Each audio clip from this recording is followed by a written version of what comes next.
Fire Radio. Okay, so this happens all the time, Cap. Every time the pregame is always better than the podcast. So I hit record. Here we are. What I was talking about was, where was I going with that story now? It was about National Fire Radio, and I was watching a lot of guys leave the job. When I talk about the job, it's career volunteer, it's fire service. I just call it the job. It's just easier that way. Yeah. And I was watching a lot of older guys, 20, 25, 30 years, get pissed off and disgruntled. And when they left, they took everything with them. And they had a stellar career for the first 20 years. The last 5 years, they're pissed off and angry at the world. They hate the administration. They're being wronged at the firehouse. There's a disconnect with the younger generation. The job's not the same.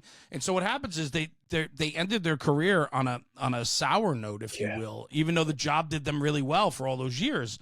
And then I find that they were all taking their stories and experiences with them. And that's a disservice to the fire service. So the podcast 7 years ago was built on the idea that I would capture the stories of the senior man so we can tell those stories in perpetuity. And that's really how this whole thing started. And then from there, it just exploded into like this whole other world that I noticed was missing in the fire service. And here we are. So incredibly grateful for what we've built. But I bet a guy like yourself, 27 years, did I have that right? Yeah. I have to believe that over your 27 years, that job had changed for you too. Oh, man, let me tell you something. Everything that you just said prior to that question, I'm shaking my head in agreement because I'm saying, well, that was Bryan, you know? I don't want to say it's shameful to admit, but it's like, you know, I did get very bitter and sour because, and you know, I'm a traditionalist at heart, but I also understand that we have to grow and we have to move and, you know, the fire service has to grow and evolve with the world as well. And sometimes, you know, I mean, the fire service is very slow to change, you know, very, I don't want to say ignorant, but just very. Can be. Yeah, at times it can be, you're right. But yeah, I mean, I lived a little boy's dream, you know, I really did. And I'm an incredibly blessed person to work where I did. In particular, work with the men that I did. And, and the job changed. Of course it did, you know, and it's, but, you know, I stopped and I just put my big boy pants on and said, listen, man, I know you're getting too bitter. Like I'm talking to myself in the third person, you know, and, you know, I'm getting too bitter. I'm getting too angry. I love the job. I love the Camden Fire Department. I love everything about it. And, but I said, you know what? I don't want to become a cancer, you know? And so it's like, you know what? I accomplished everything that I felt that I wanted to do. Loved it. Would do it all over again. But, it was time. That is strong. I mean, I'm unpacking what you just said and to have that, the ability to have that inflection on your inside look of yourself and realize that I still love this job, but it just has changed and I'm turning not against it, but you're starting to push back against it. And that certainly extrudes out of you. Like the others around you start to sense that and you become a detriment instead of you become venomous. You know, and you become a venomous snake or a poison. And, you know, I recall, you know, older guys when the old timers, quote unquote, when I got on the job and how excited I was to literally be working side by side with these guys. You know, and feeling that in my heart, and having that patch on my shoulder said Camden and, you know, these guys and knowing what they've done throughout their career and all. And exactly seeing some of them leave with tremendous bitterness, you know, and sometimes warranted, you know, 100%. Sometimes I know warranted. Camden was not an easy ride. There were a lot of layoffs over times. Yeah. They were letting guys out, browning out companies. Yeah, it was, of course. Yeah, it was. That was an ugly time, right there. But you know, at the end of the day, I really believe any fireman, whether you're from a big department or a smaller department, whatever it is, when you leave that job, I mean, it's hard to, but I got to admit, I got to stand here in the batter's box and say, hey, man, this is it. Dude, that's my identity. Yeah. That was my identity. That was who I was. And I still in my heart feel that I am that person, that fireman. Even Yeah. though I haven't been on the rig in 4 years, um, it is incredible how it gets so ingrained in us that, when you do decide to walk away or change, start the next chapter, it still sits heavy on you. Oh, you hear an engine go down the road, you're always looking, man, right? let me tell you something.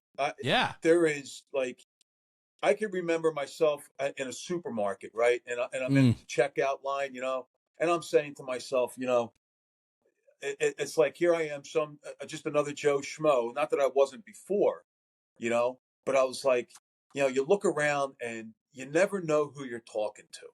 Right. You never know who you're speaking with. You never know that person's journey, that person's story. And I always would do that. I would always I'm a people watcher. I want to see things. I want to, try to keep my situational awareness, sharp. And I'm saying, I wonder what that guy was doing last night, at 9:30, because I was crawling down the hallway. Yeah. And that kind of stuff. But yeah, it's definitely any guy that says, "Oh, once I'm done, I walk out. I'm done. I won't turn back." I got news for you. You were never there in the first place. Then, that's strong. That's strong. I think I know as a New Jersey kid, right? So Jersey's funny because it's such a small state, but it has such a big impact, I think, on the fire service on a national level. And the amount of people that come out of here and with the high density we have, I mean, growing up and then being a student of the fire service like I've been since probably 14 years old, Camden was always one of those cities that was the highest murder rate per capita, right, in the country. And you would hear these stories about Camden, New Jersey, and it just resonated that anytime somebody said Camden, you just automatically thought the worst of the worst, like ghetto on top of ghetto on top of ghetto, right? And as a kid growing up, now I know the city. I've been down there for business for many, many years. I'm through that way quite often, and getting a better understanding of life and the makeup of the city. But back in those 80s and 90s, and I can't speak before that, but it was a tough town to work in. Oh, absolutely. I mean, there's no answer. You can't disguise it. You can't put any kind of the shade on it. Right. Yes, that is the truth, and it's a hard truth. But it was a very gritty, hard nosed town, city to work in. And it still has its mystique, as it does today. The brothers are still doing, a good amount of work. But yeah, absolutely. And I tell you, Jared, that one of the greatest things was to be able to sit around the coffee table at a firehouse in the city and listen to those old timers talk. I love that. Getting on and because a lot of these guys, so many of them, they got out of Vietnam and then they got on the fire department, right? So I always say, they fought the jungle war and then they came home and fought the urban war. Yeah. And, when you listen to their stories and, you're for me, I was like a kid watching a TV show, sitting there like this, because it was great. I still get like that. Yeah. I still get like sure. that. And it's, anybody that loves the fire department, fire service. Yeah, man, we're going to. I want to listen to what somebody has to say. Yeah. And because I know that if I can walk out of a room with another morsel of information, another bolt for the toolbox, I'm like, you know what? Okay, I learned something today. And I don't care if that person comes from a 12,000 man department or a 5-man department. Doesn't matter. It doesn't matter. The encyclopedia for the fire service is massive. And we got to it's a beer keg. I always say beer keg. I love being a fly on the wall in these fire. So I get to travel all over the country. I get to go to all these great firehouses, big and small. Yep. And I spend a lot of time in the kitchens having a cup of coffee, listening to stories, the back bumper, that type of stuff. And man, do I just sit there and grin from ear to ear when the stories start coming in. It's like one after another. And you're almost sitting there like, there's no way there's got to be about 70% truth and about 30% bullshit thrown in. And then you come to find out, like, no, that's 100% straight shooter telling the story the way it was. Yeah. And you're like, holy shit, how does this happen? I would always have like my civilian, but my friends outside the fire service and the professional they have no field. concept. And they would always ask me, "Oh, B, what's it like, man?" And Camden, this and that. I'm like, and then "Oh, what's this fire, this and that?" Because they would see it on the news or something, And I would explain to them, and they would be like, "There's no way, bro." I said, "Well, listen, I didn't sit around and think this up. I'm just telling you. Yeah. That's what we saw when we got there, and that's what it was like when we turned the corner.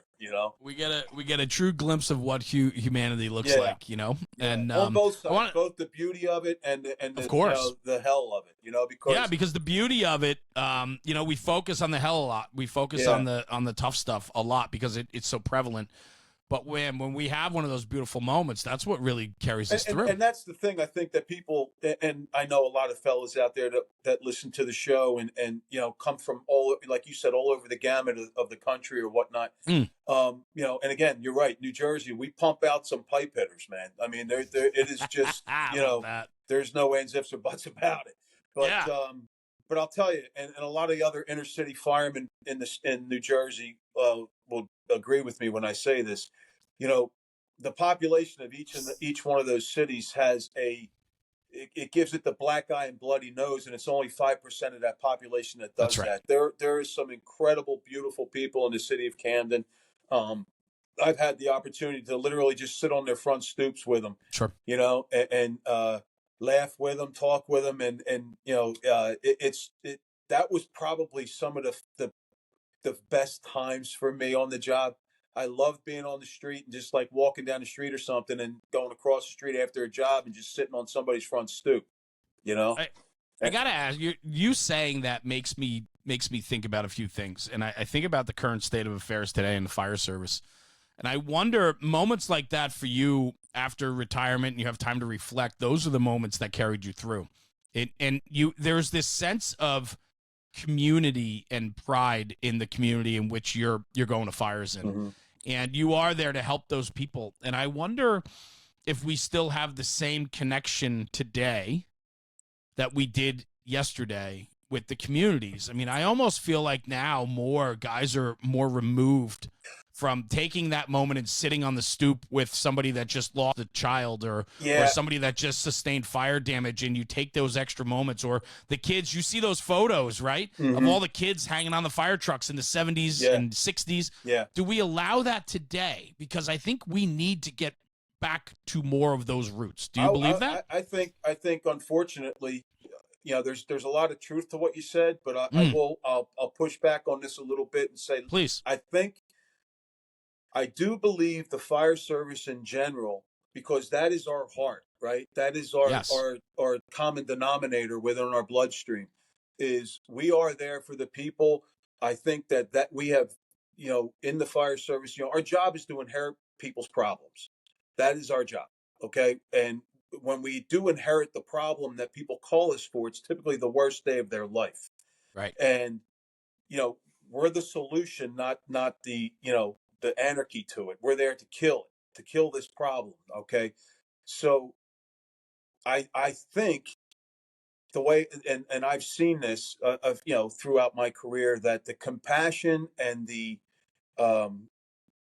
sincerity is there, for the firemen to sit on the stoop, to, sit on the tailboard of someone that maybe, their house was just on fire, or maybe we just cut somebody out of a car, or, maybe pulled their kid's head out of a spindle rail. You know what I mean? That they stuck their head to a spindle rail, Of course. And stuff like that. Yes, I believe that is still there. Here's where the curveball comes in, Jer, and I'm going to get a eyelash of political here, is that they take this political garbage, and they want to expand on that. Well, there it is. That's what we have to do. We have to do this. We have to do, the diversity, the equity, all this other kind of crap, right? We are diverse. The fire service has been diverse for hundreds of years, okay? black hair, blonde hair, blue eye, gray eye, black, white, purple, yellow, Hispanic, Latino. It doesn't matter. We have been diverse. We are there. We are the people that reflect upon you as the person that is calling for help. We're there. The problem is that they're trying to fix something that was never broken. That was never broken, right? We can progress, you know, forward in the fire service in terms of, public. There's nothing better than being in the public, walking down the street. If you're just checking out some abandoned buildings or maybe doing a block inspection or some BI or something like that, right? And you just stop and you start shooting the shit with somebody. You know what I mean? Somebody say, "Hey, fireman, what's going on?" Right? "Hey, what's up, bro?" And then you just sit there, and next thing you know, or you see a lady on her front porch, and you start, "Hey, ladies, how you doing today?" And you start talking to them. "How long you been living here?" "I've been here 75 years." Right? So Right. now I know, like, I have this now intimate intelligence that I'm gathering off the street, right? In my local, and I think if, quote unquote, senior men, your leadership on the street, from the lieutenant captain, battalion chief, young firemen are seeing these things, man. I like to use this term as be contagious, and there it is. There's the contagion that young firemen, you should gravitate to that, right? I had a compliment paid to me years ago by two guys that I have uh, the utmost respect for and worked alongside of them for damn near my whole career. Phenomenal, phenomenal people. And they said, you ever watch Captain B on the street? He sits there and he talks to people. Mm-hmm. You'll find him across the street or somewhere on somebody's front step, and he's talking to people. He's shooting a shit with somebody. It doesn't matter if that dude has got $2 in his pocket. That's right. You know what I mean? And because again, we are the service. We're not a business. We are the service that people call on their worst day of their life. And Yep. You got to get there, and the body, and dude, I get really, boisterous about this and stuff because it's something that's like, I'm not here to play Freddy fuck around. You can dislike me. I don't care. At the end of the day, when the bells go off, I am going to, with the men and women that I work with, are going to go through these walls. This is what we're going to do. And then you can go back to disliking me. I don't care. You know what I mean? Because these people, you got to treat these people as if they're your own family. Well, and the beautiful thing about what the fire service does is we are the keepers of humanity in a way, and if we lose track of that, or we lose track of the fact of what our true mission is, right? And that is affecting any type of positive outcome in a terrible situation. It could be anything, right? So I can remember, like, when I got promoted, and guys would say, not guys, but people would say, "Oh man, you got that responsibility now, those 4 or 5 guys." And I would always correct them. I said, "No, you're wrong." I said, "Not only do I have these men that are on the rig with me that are my responsibility, my decision making is going to be peril to what we're going to do here, right? Detrimental to life and health, let's say, right? But there's also about 500 or 600 other people that are depending on my decision making too with these men, and that's their families, that's their extended families, and also the 105 or 110,000 people that are outside the city of Camden. They're my responsibility as well. That is why we're here. Okay, so yeah, I do have responsibility. I added more responsibility on the responsibility that I already had as a fireman. Now it's just compounded as a quote unquote leader. But everybody in the fire service, in my opinion, from the Proby to the senior man, should be a leader, because you're going to get called upon to be a leader at one time or another in your career. It's going to happen. I think that's powerful, and I think you mentioned it before. You had that reputation on your job that guys would say that you would go out and speak with the public while you're out there and so on. It's so important, and we need leaders like that, because that's how that young kid in the back step of your engine or your truck is going to learn how to conduct themselves in public. And too often we walk with our heads down these days, and we're not walking with our heads up. And the problem is that if we stop engaging the public, if we stop becoming part of the fabric of our community, we're going to start losing. And we can't allow our people to be so wrapped up in their own world that they're not willing to help that kid with a flat tire on his bicycle, or Bingo. pick up trash that's on the sidewalk in front of the firehouse. Like, we need to be leaders within not just our firehouse and our companies, but our communities. Mm-hmm. And that means picking your head up and looking around. And using your mouth and talk 100%. to people. Be an extrovert. Yes. Be an extrovert to the people out there in the community, because there's going to be a time, and it happens all of the time now, that the fire department is going to need the community for support.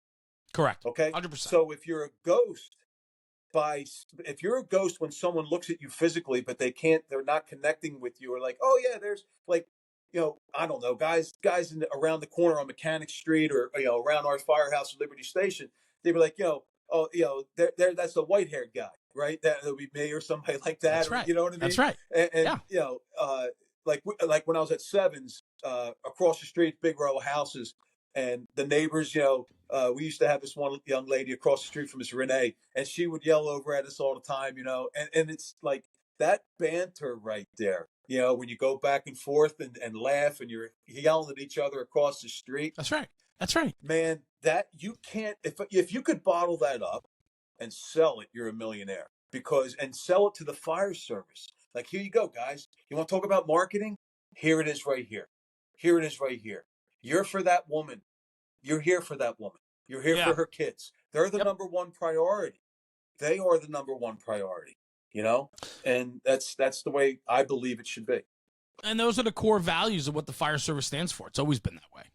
We need to make sure that we keep maintaining that way about us. Yep. We can't let that slip. We can't allow. Here's the thing, Jared. I don't know. I've said this often. I don't know any fireman that goes to work and say, hey, Jared, this is a good day to get into a jackpot. So if we get a job, let's put ourselves in a real bad spot, right? Right. I don't know any fireman that does that, okay? We all want to be safe. Who doesn't want to be safe? Everybody does, right? But our job has a placard inside the coat. That's your last warning as you don your gear that says you can die doing this job. Warning, right? It is a dangerous job. It is a evolving job. I mean, we're witnessing it now, unfortunately, out there on the West Coast. Those brothers out there, man, it is beyond. There's no words. There is no words, and I think the American Fire Service, after what we have seen or what is going on out there right now, and other places and other things that we've seen in terms of incidents and stuff like this, firemen are our own worst enemy. We treat each other like shit. Oh, 100%. Okay?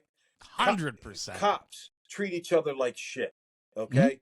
Mm-hmm. EMS treat each other like shit. You know how I don't say first responder? I don't buy into that shit, because we're each of our own demise, right? I agree. And I would agree with that.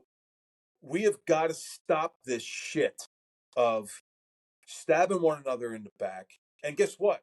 I'll look you dead in the camera and say, I'm guilty of it too.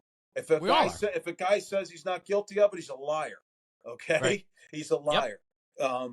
We have got to stop buying into this bullshit of anything from a racial divide to a personality divide to anything like this. Fellas, we are on this rig. We go to the battlefield of our environment every day. And every day we have to go there and we have to win. This is not something to say, well, we'll get him next time, Tiger. No. We don't have that. No. It's a 3-2 pitch. Bases are cranked, and it's the bottom of the knife every time we go out the door. And that's what we've got to, and the accomplishment is to drive those runs in and win the game every time. Are they always clean wins? No. They're very ugly wins at some times, but you know what? Those are also the wins that we have to take, and we have to build upon, this stuff, but we have got to stop as a fire service. And I do blame the internet for it. We're destroying one another, Yeah, I think it's not the internet's fault. The internet's the platform that it can be sprayed upon. It's the individuals. It's the arena in which it's in. The lack of accountability today, where nobody has to get punched in the face. See, the difference is, Cap, is like in your company, you wouldn't allow somebody to do that, because you know what's going to happen? You're going to go out back and Dude, you're going to get your teeth. You're going to get your teeth knocked out. Like, and I'll tell you, that's a big part of it. And it's a huge part of it. And that is another place of where I was incredibly blessed. But and I am a faithful man. Believe me, I got a mouth like a sewer plant. But I'm telling you, I'm a faithful man for the man upstairs, and that's where I was blessed. The men that I've had in my company, from sevens to Rescue One, man, let me tell you something. You want you want to talk about meat eaters and dudes that are just absolute. They were beasts, just unbelievable men that did remarkable work. I was just incredibly honored, privileged to work alongside these men and to not lead them, not lead them. Just be a part of that company, that nucleus, because these men were just, I always, like, you refer to, like, anticipation of operational movement when you're looking at the fire ground. I'm anticipating where I've got to be, the position I need to be. Yep. It was a symphony, and these men knew their instruments. They were the best, and a few of them have just retired. I watched their retirements, over to Facebook and stuff like that, and seeing everybody come out for them. And I'm going to admit this for the first time now, but man, watching them, I wept like a baby for them. I really did. I really did, because that's how much I adore those guys, and what they've contributed to the Camden Fire Department and the public out there.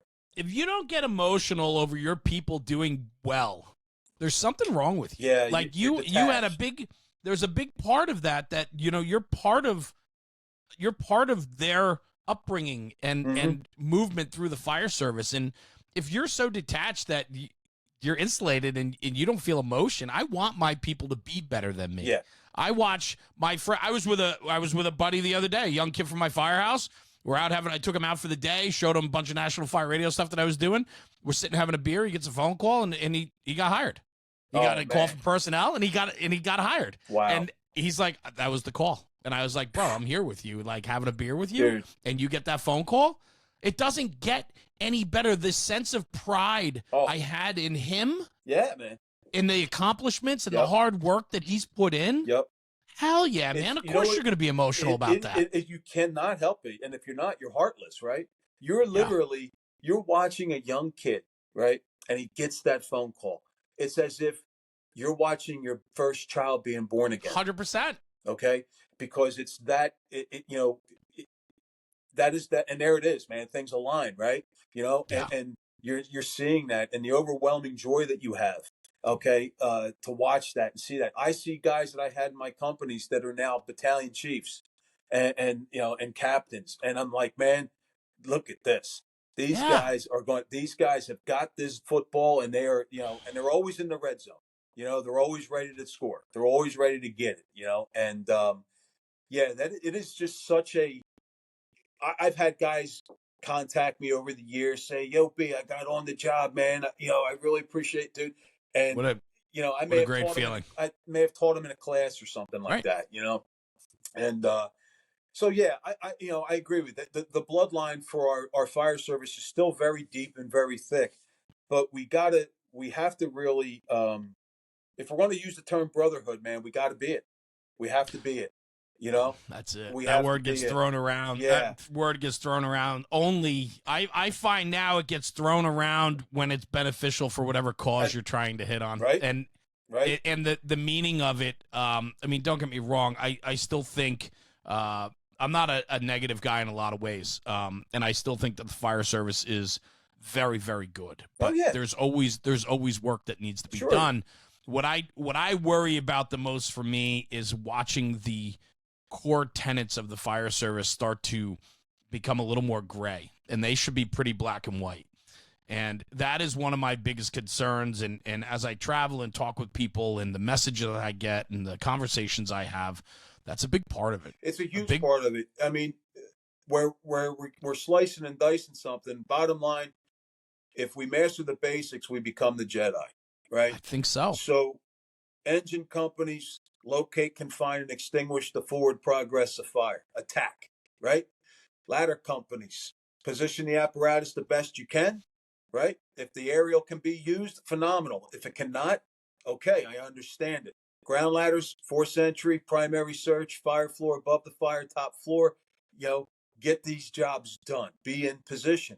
They're, I don't want to say basic, but they are the core operations of these companies. And the wheel is round, right? We can't take a wheel that's perfectly round and start making it an octagon and trying to convince somebody, say it works better this way. Yep.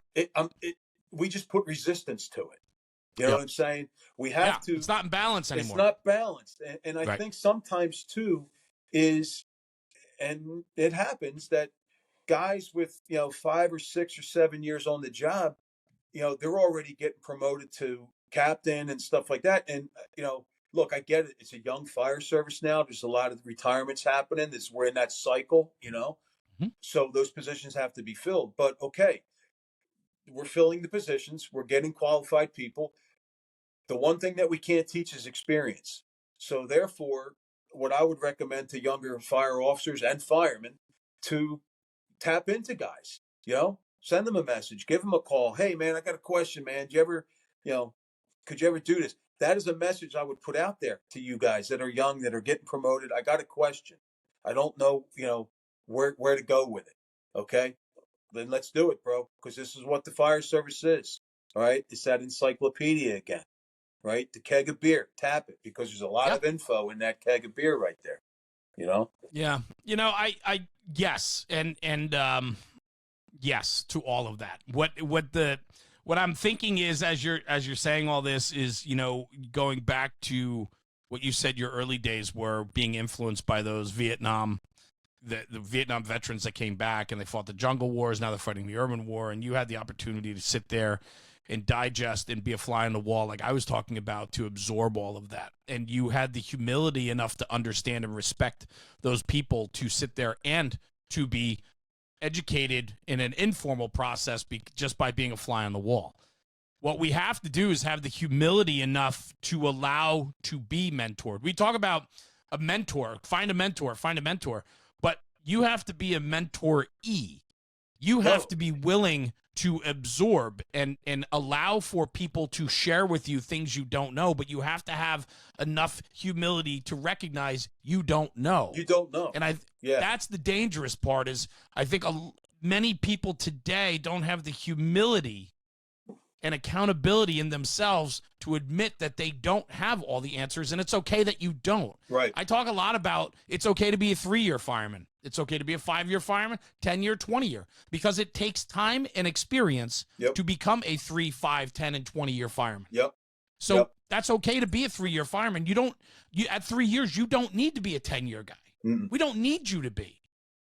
No. Understand that you have a long way to go to get there, right? Yeah. It's humility. It is. And I can remember, when I started in the fire service in 1984 in Cherry Hill, as a volunteer in my local firehouse there, they had career guys on during the day. And then, obviously, and then back in the 80s, I mean, we would trip each other running down the street just to beat the guy to get on the rig. 100%. Yes. And you want to talk about great days, unbelievable days.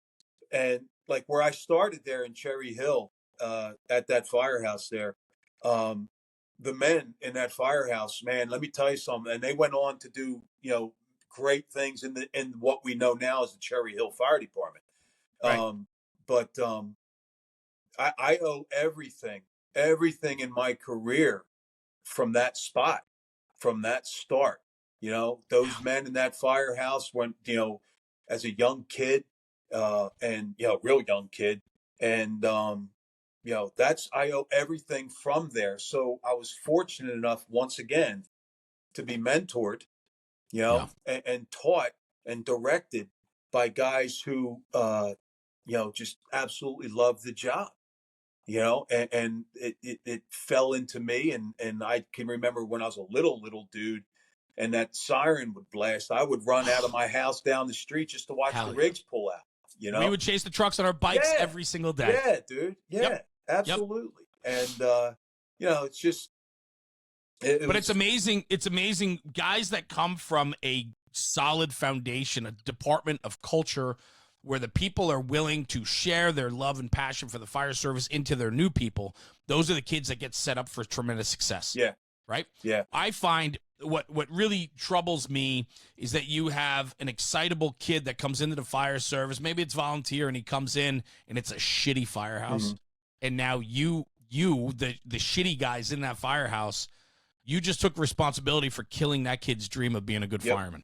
Yep. And to allow for somebody else to have the power over you to dictate how good your career is going to be sucks. I know guys that got appointed to really shitty firehouses, and they didn't know any better until they went somewhere else, and all of a sudden they go, "Whoa, this is what I've been looking for." Yep. And I remember, man, when I was younger and I was taking tests, trying to get on the job, doing all these other things, and taking that journey.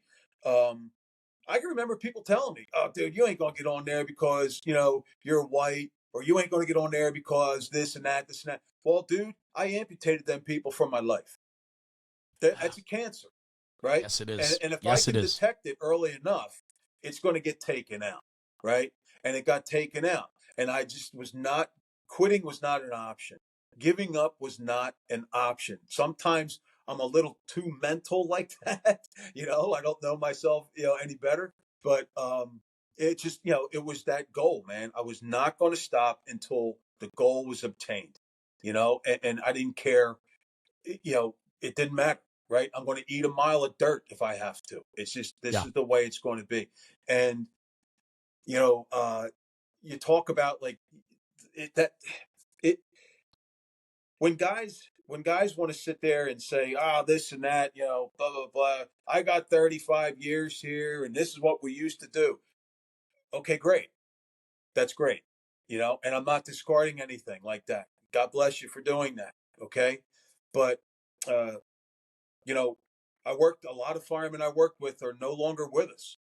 They're dead. And unfortunately, because they did not take care of themselves.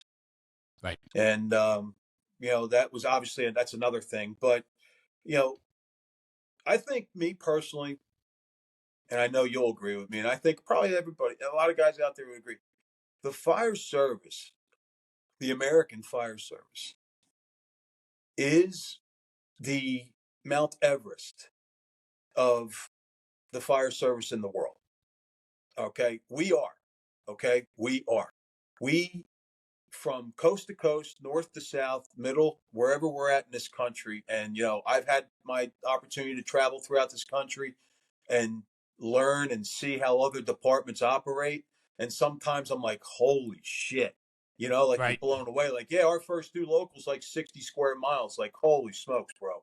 Like, it's wild. It's wild. Insane, right? And it makes you that much more appreciative of what you have and where you come from. But I find it warms my heart because I can see the love and the passion in people's faces that have that huge local like that. And they're like, yeah, man, it's what we got to do. It's what we got to do. Okay, cool. I'll ride the rig with that guy any day of the week, man. Great attitude. Do we all have bad days? Yes, we do. Of course we do. Of course we do. And I would have a bad day. I'm coming into work. I'm like, okay, wait a minute, man. I got to put myself in check. And because I'll feed off my men then. If my men are, out there and I hate to use the term my men, but I'll feed off the men that I work with. And I'm like, okay, you know what? This is why I love these guys. This is why I'm here. Get over yourself. It's not that bad. It's not that There's bad. a lot to that, man. There is a lot to that, But I also find, too, when you're having a bad day and you come into the firehouse, chances are you're leaving in a better place. Yep. Picks right up. Yeah. And, good swift kick in the nuts every now and then by the fellas that love you is, what you need. We can't take for granted what we have. No, we have. We are members of an incredible institution, for lack of better words, that allows us to be good at who we are. It is, and, man. It is. You gotta allow it. You gotta allow the process to happen, though. Yeah, and look, and that process is a process of growth. It's not a process of something that it immediately happens. Like, well, I'm here. I'm out of Proby School. And I'll tell you this is one of the other things about the fire service that I just absolutely adore. When I got on the job in Camden and I went to Proby School, there was 32 guys in the class and everybody knew who I was, right? That's the guy from Cherry Hill Fire Department, right? That's the guy who was already a fireman, okay? And obviously I'm, these fellas that I'm in the class with, some of them came from military service, other ones, but they're all city boys, you know. Now my entire family back in the day was from Camden City. I got a Oh, lot of okay. I have a lot of deep roots in Camden City.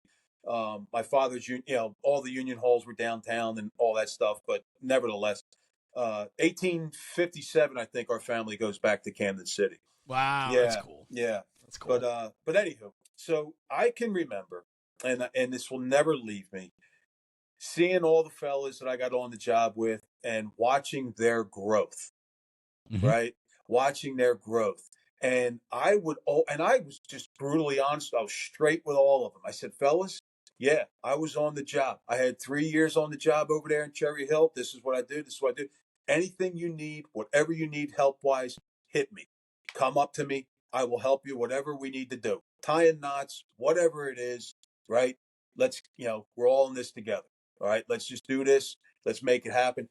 And, and what's awesome about the guys like that is that that's all they want, just be straight Yeah, with somebody. that's You know what I mean? Just be straight with somebody. I. And I'll tell you, man, them dudes in that class, there were some freaking pipe hitters in that class. Turned out some incredible firemen. Some of them are still on the job.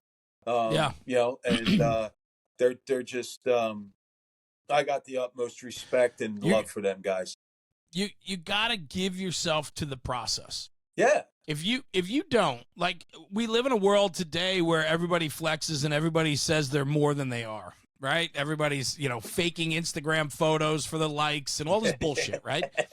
But what that does is that creates a false persona. It creates a false idea about who you truly are. And when you get into the fire service, you actually have to let people in. You have to let them see who you are. Mm-hmm. And the only way you're gonna excel within this process of ours is if you give yourself to it. And that means being fully honest and transparent with everyone around you. Absolutely, man. Absolutely. And and it's a long haul. Yeah, it's a long game. It's a long game. And yeah. And honestly, to be honest with you, I'm still on that haul, even though I'm retired and been out 4 years now. I'm still on that haul. I'm not going. If somebody called me, if one of the young fellas had ever called me, and I've had some calls and texts and stuff, dude, I'm dropping what I'm doing. What do you need, bro? What's up? Everything good? Or or just to talk. And I obviously stay in touch with a lot of guys and stuff like that. Sure. But yeah, man. But sadly, like I said when we started talking, is yeah, man, I can admit to everybody, listen, yeah, I was that guy. I was starting to get very just toxic, if you will, and I hate to use that term, but just miserable, angry, still wanted to go to fires, loved going to fires, but right. Looking around, and I just did not like the way men were being treated, didn't like the way, direction the department was going and stuff like that in terms of like assignments, and things like that. That's what was bothering me. The nucleus of the firefighting and the determination and commitment to duty was always there for around the whole department. You know what I mean? It wasn't just one guy or two guys. No, I do get it, and I think that that's a big part of this. But then my question to you is, to follow up on that, is to have that self-awareness about yourself. When was it when you were just like,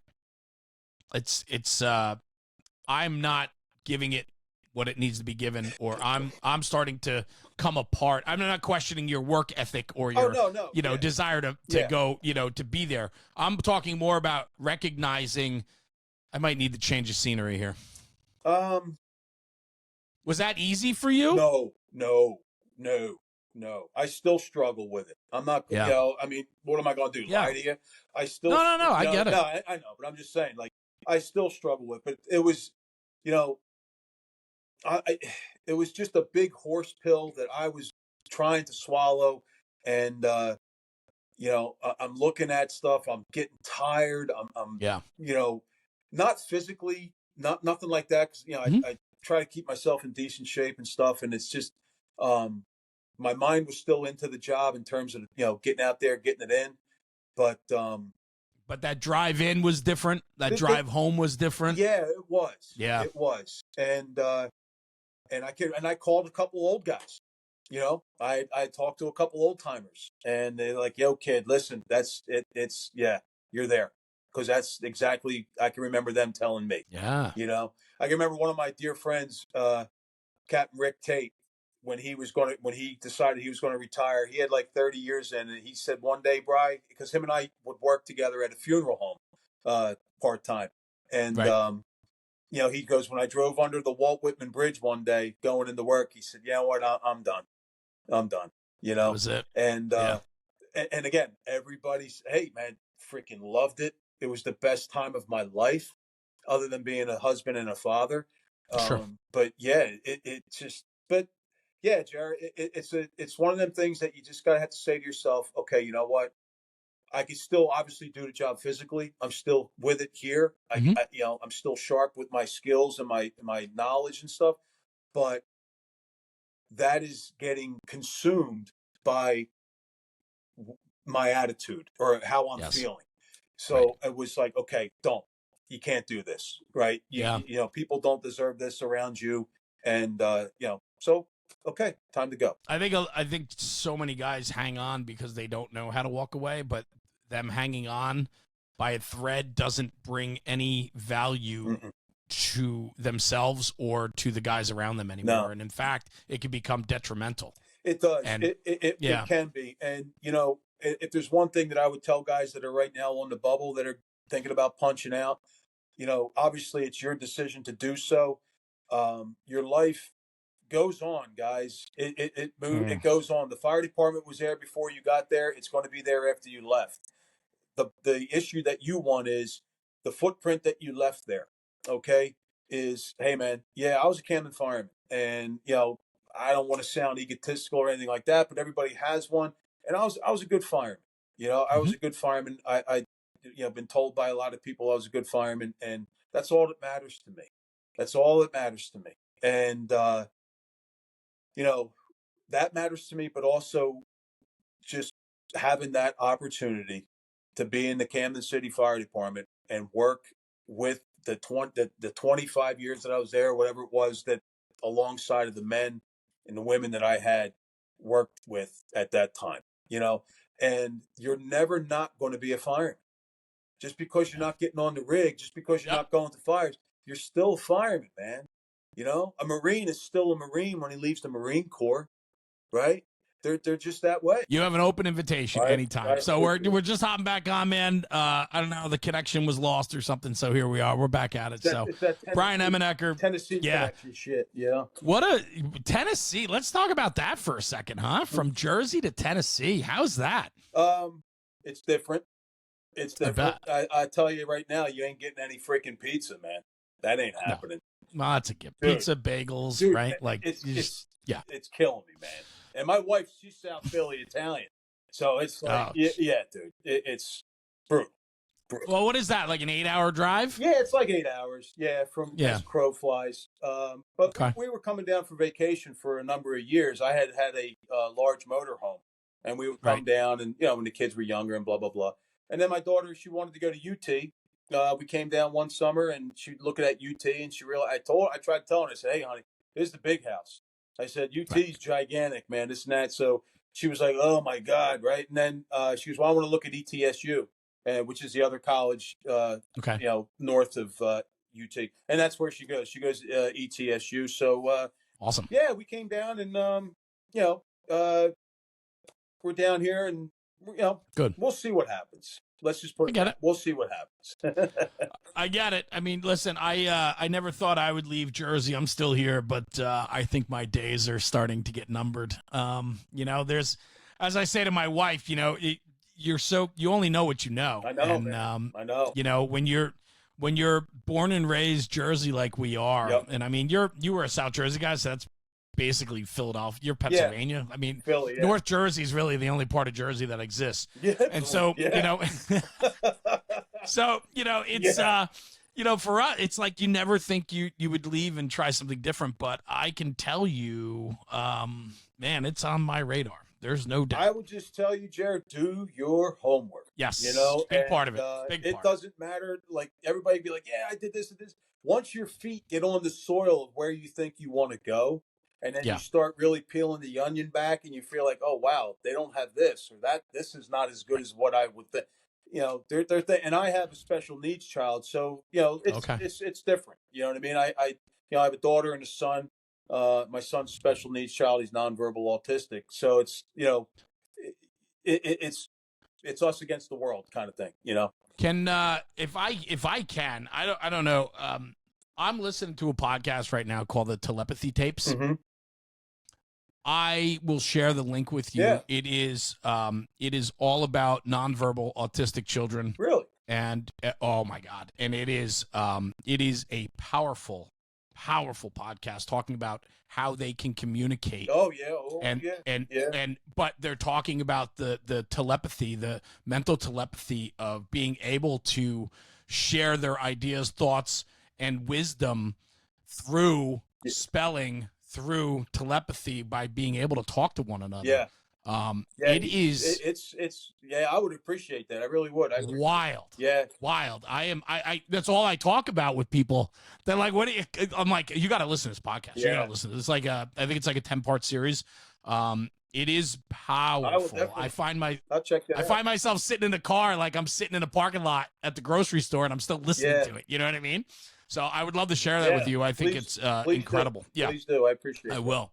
So I want to ask you too. We got cut off before, and we had a good tear going, talking about the job, talking about retiring, knowing when to retire, things like that. But I think what's really interesting too is I alluded to it earlier that I was familiar with Camden growing up with the stigma and image of what Camden was, and to be a fireman there is no easy feat. There are, and I'm sure back in your earlier days too, there were multiple alarm fires multiple times a night. It was one job to another. Finding yourself to a rescue company in a very busy small city, if you will, that had to be an incredible time for you. Oh man, it was cat that ate the canary kind of thing. You know what I mean? It basically hit the home run every time you're in the box. Yeah. It was really something else. And getting in the rescue when I did, again, fire duty was obviously 100%, not 100, but like 99% of what we were doing. And were you a fireman in the rescue before you were a captain? Yeah, okay. Yeah. I did like 10 years as a fireman in the rescue. And okay. But yeah, so, and then obviously vehicle extrications and stuff like that. Sure. We do. But to watch the rescue grow, into like the unit that it needs to be. Right. And then unfortunately to where it is now, it's like kind of that's what really gave me the disdain and the I guess, for lack of a better term, the anger. You know what I mean? And resentment, if you will. But yeah, it was. But good days, man. Good days, great men, great work, just doing great work, and something that I just, man, kid in the candy store brings a smile to my face, and I love it. You said that early on in this episode. You talked about being able to live that dream, that like that kid. You felt like that kid, and I think that's a big part of it. And I find even 30 years in at this point for myself, I still have many days where I'm still giddy, man. Dude, I'm still like smiling ear to ear, enjoying it, loving it. I can guarantee you, if I was to visit a firehouse and a run came in, I'm gonna have to hold you back from jumping on. Yeah, if somebody's like, "Hey, yo, B, you want to go? Jump on." And dude, so like, just grab onto the handle and pull yourself up on the diamond plate and get into the cab. Into the back of the cab and sit down. You're like, man, I am, because every fireman's like, one more time, one more time, one more stairwell, one more hallway, one more time. And you know what gets me a lot, Cap, is the aromas, the smells. Dude. Like you walk into a firehouse after a fire and you open the door, you walk in the next morning, you go, whoa. I have said this to people down here in Tennessee and obviously out in Jersey and elsewhere. You will never, ever replace the smell of 100-year-old row homes burning in your nose anywhere unless you smell it yourself, right? Yeah. That smell is so distinct, and it's like I could walk there. Yep, there's a house fire down the street. You know what I mean? And it is so. man, it is. You're right. The aroma of from the rig to the gear, All of it. it just mixes into something. They should make a It cologne is. out of it. It's a sensory overload. Like, when you talk about firefighting, like the big thing I remember as a kid, they were like, use your ears. Mm-hmm. And I go, what do you mean? And it not just for temperature, Yeah. but it was also listening for fire, Yeah. right? Like listen. Yeah. Where is it? Is it above you? Is Yep. it to your left? Like, and that's a huge part of it is like firefighting, you use all your senses. Absolutely. I would actually all of them. There was times I would tell guys every now and then to hold your breath. Just so you can hear, because so you can hear. Listen, Scott masks are so loud, in terms of breathing. If you can just stop for a second, hold your breath, and hear, the crackling and stuff like that, and keep looking over your head. If you got zero visibility, you better keep looking over your head because it could be sneaking up on you. But yeah, man, absolutely, you're a sensory overload, and you're using it all, man. You're using it all. And it's amazing how, and this is the one thing that I think about in life, how I can walk into a room, and I think it has a lot to do, excuse me, I think it has a lot to do with my salesmanship too and the type of guy that I am, but I can walk into a room and I can read that room in 15 seconds. And I can tell you who's who, what's what, this guy's full of shit, this guy's a home run, he's the winner, this kid needs work, like all those things. And I'm not just talking to the fire service, I'm just talking in general. Yeah, you can do that in general, yeah.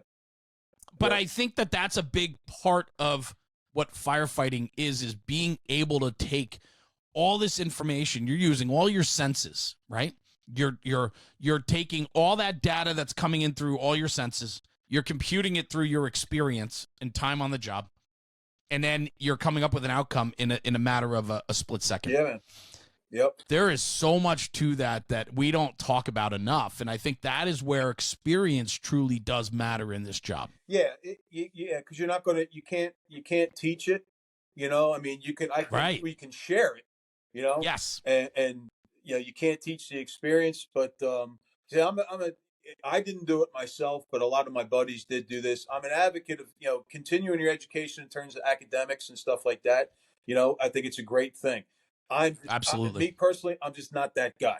I'm a knuckle dragger, lunkhead.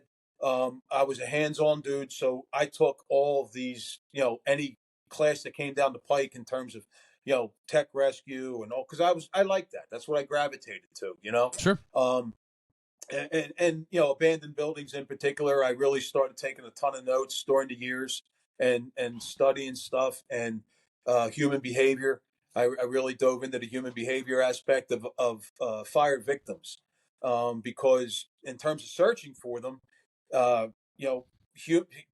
humanity, they're people are creatures of habit.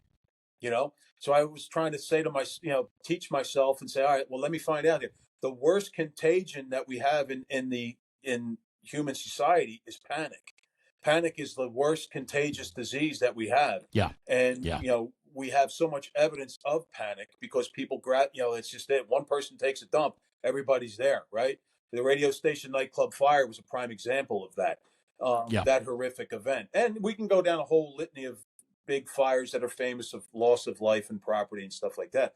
But I really wanted to dive into that human behavior and study, fire victims and where I was finding people and where, and things like that, and then start bringing it together and concentrate on those things. You know what I'm saying?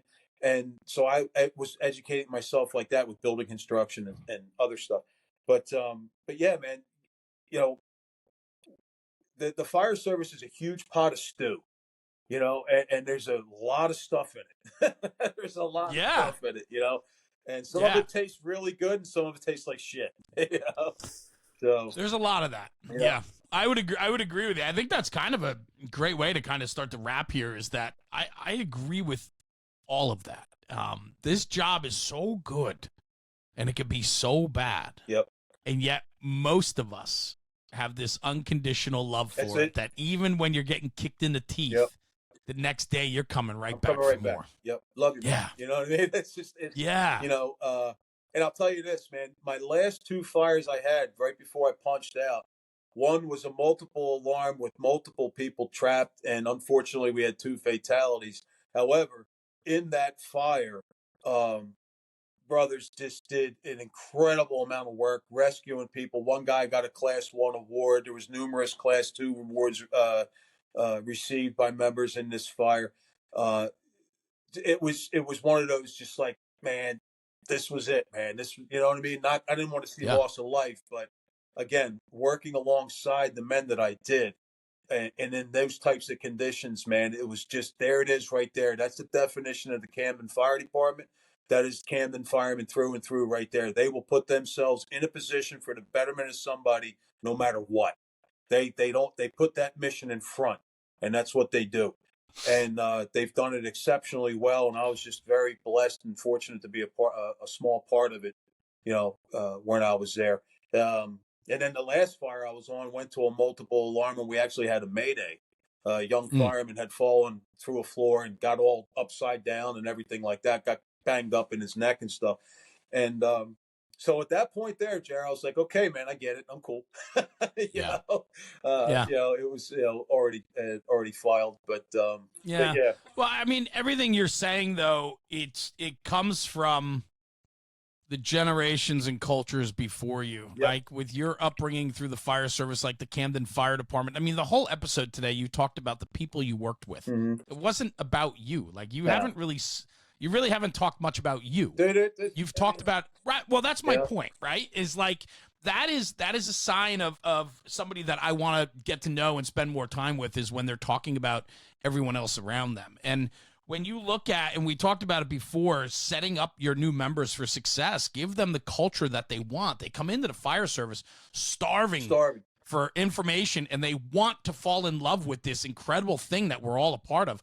Let them fall in love with it and give them the support and backbone they need, so you start them off correctly on their journey. You're their adoptive family. We're adopting these kids as they come through the door. I can remember my first day at 2 Truck when I walked in. The captain of the platoon coming off, I was getting there early, and I stood there in the corner of the kitchen with my gear until somebody said something to me. And it was Donnie Detweiler, God rest his soul, put the paper down. He goes, "Well, you're going to stand there. You're going to introduce yourself." So I walked my right, and there's like 130 years of experience sitting at the table. Yeah. So not just in the fire service, but in life. The life experience that those men had, or have rather. And so yeah, man, it was absolutely. And don't turn these guys away. These young kids are sponges. They want to come in. And everybody says, "Oh, well, this generation's this." Hold on a second, fellas. Okay, let's pump our brakes for a second. Everybody always talks about the greatest generation of the World War II veterans. Well, let's split some hairs here. Our country at war for 20 some odd years. We are a volunteer military. Okay? For 20 years we sustained war whether we liked it or not, bullshit or whatever have you. Our young men signed up to go to war. Right. To go to war. My partner here at this corporate building we do corporate security in is a Bronze Star recipient with valor in one of the worst battles in Afghanistan called Kop Keating, the Battle of Kamdesh. Medal of Honor recipients from that battle. He was an integral part of it. And young generation, no, we don't. This generation isn't bad. It isn't. Okay? What they need, and some of them, not all, is direction. It's that maybe you have to grab them by the shirt. Say, now I want you to look me in the eye now. This is the way it's going to be. Okay? And I've made mistakes. I'm telling you from the mistakes I've made. Okay? This is what we got to do. You're in the fire department now. This is big boy time. Okay? This is what we're going to do. This is how we're going to do it. You have a question, you ask. If you fail or stumble, get up and do it again. Period. All right? It's not a generational thing. No. It's not. And, every generation's different. And the generation previous raised this current generation, right? So there's a lot of talk there. But I think when you treat people with respect and humility, and you allow yourself to go all in on people, meaning when Bryan Emenecker walked in his first day and stood in the corner, somebody, the gentleman you mentioned, took time out of his day. He said, "Okay, it's time to break this kid," and said hello to you. Mm-hmm.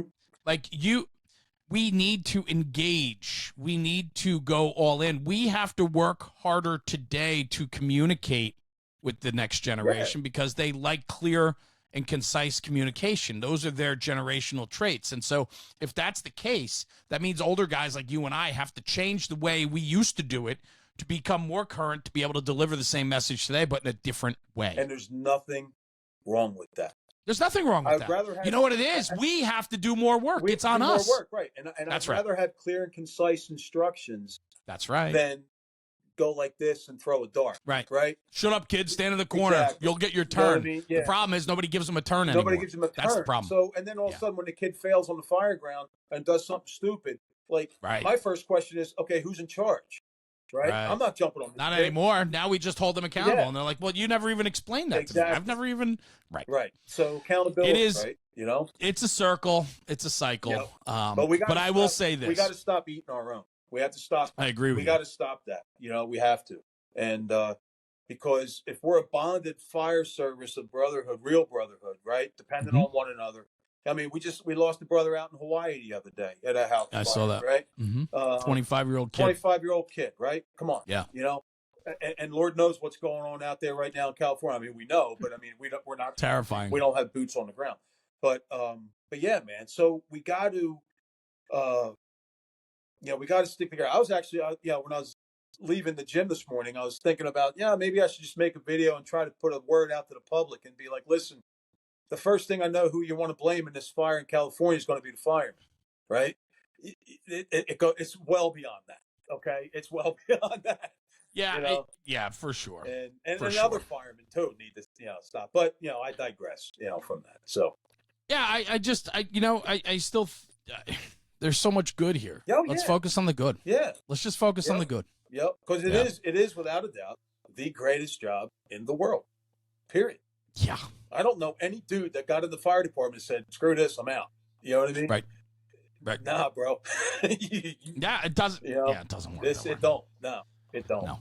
So. Bryan Emenecker, thank you, brother. I appreciate your time today, man. It was a lot of fun. Well, I appreciate you having me on, man. It means a lot. And you keep doing the good work, man, and putting the word out like that. And, thanks, bro. The fire department, fire service out there in America, we're looked upon. The world looks at us as, and some may criticize, whatnot. Doesn't matter, man. We're pipe hitters. We go out there, we get it done. You inherit, your job as a fireman is to inherit people's problems for a living. Period, end of story. And you are there to solve the problem. No matter how vexing the problem may be, you're there to solve it. Okay? And keep that in mind. The public's number one. And everybody alongside from my heart to everybody out there, God bless you. Get out there, kick ass on the rig. I love it. All the fellas in the Camden Fire Department, I love you. I had the best time of my life in the Camden Fire Department, and my service started in Cherry Hill, and I owe everybody, from Cherry Hill that gratitude and that credit. I love it. All these years, still looking back. Yeah, man. I love it. Yep. Good for you. So, Bryan, thank you very much, Cap, for joining me today. I appreciate you. Hang right here. I'm just going to sign off the podcast. I'll come right back to you, okay? All right, brother. Awesome. Guys, thanks for tuning in for another episode of the National Fire Radio Podcast. This is my first recording of the new year. We're starting it off with a bang. Retired captain of Rescue Company Number 1 in the city of Camden, New Jersey, a tough little town. Bryan Emenecker, thank you, brother, for being here today. And guys, do me a favor. Like I say at the end of every single episode, take this conversation, take it back to the firehouse and talk about it, because when we're talking about the job, we're making the job better. I'll see you at the next one. Jeremy, National Fire Radio.